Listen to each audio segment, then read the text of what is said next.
दुख का रहस्य। तो ये एक ऐसी कहानी जो भगवान शिव और माता पार्वती ने इस कहानी से हमारे जीवन में सुख और दुख का प्रभाव पड़ता है इस बारे में बताया है। तो एक बार माता पार्वती ने भगवान शिव से कहा कि प्रभु, मैंने पृथ्वी पे देखा है कि जो व्यक्ति सबसे ज़्यादा दुखी है आप उसे और ज़्यादा दुख प्रदान करते हैं, और जो सुख है वो आप उसे दुख नहीं देते हैं। तो भगवान ने इस बात को समझाने के लिए माता पार्वती को धरती पर चलने के लिए कहा, और दोनों ने इंसानी रूप में पति पत्नी का रूप लिया और एक गांव के पास डेरा जमाया। अब शाम के समय में भगवान ने बोला कि माता पार्वती से कहा कि हम मनुष्य रूप में यहाँ आए हैं, इसीलिए यहाँ के नियमों का पालन करते हुए हमें यहाँ भोजन करना होगा। तो मैं भोजन सामग्री की व्यवस्था करता हूँ, तब तक तुम चूल्हे की व्यवस्था करो। अब माता पार्वती तो चूल्हे की व्यवस्था करने लगी, तो भगवान के जाते ही माता पार्वती चूल्हा बनाने के लिए ईंटें लेने गई। तो गांव में कुछ जर्जर हो चुके मकानों से ईंटें लाकर चूल्हा तैयार कर दिया। अब चूल्हा तैयार होते ही भगवान वहां पर बिना कुछ लाए ही प्रकट हो गए।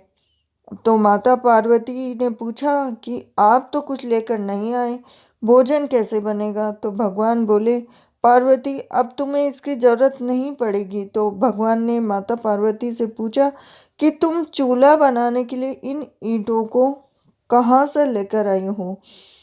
तो अब माता पार्वती ने कहा कि प्रभु, गांव में बहुत से ऐसे घर भी हैं जिनका रख रखाव सही ढंग से नहीं हो रहा है।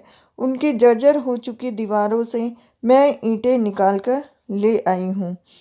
तो माता पार्वती का जैसे ही कहा, तब भगवान ने कहा, जो घर पहले से खराब थे तुमने उन्हें और खराब कर दिया।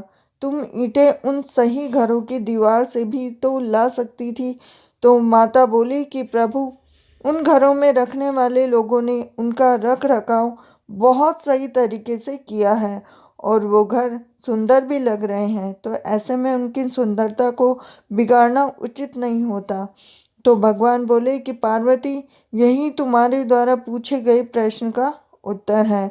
जिन लोगों ने अपने घर का रख रखाव अच्छी तरह से किया है, यानी सही कर्मों से अपने जीवन को सुंदर बना रखा है, उन लोगों को दुख कैसे हो सकता है?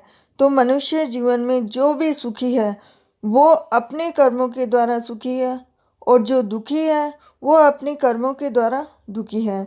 इसीलिए हर एक मनुष्य को अपने जीवन में ऐसे ही कर्म करने चाहिए कि जिससे इतनी मजबूत व खूबसूरत इमारत खड़ी हो कि कभी भी कोई उसकी एक ईंट भी निकालने ना पाए।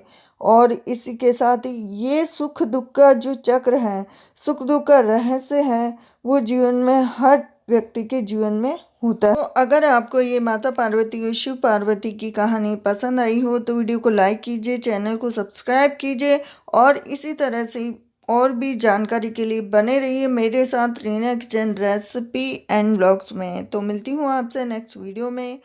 हरे कृष्णा।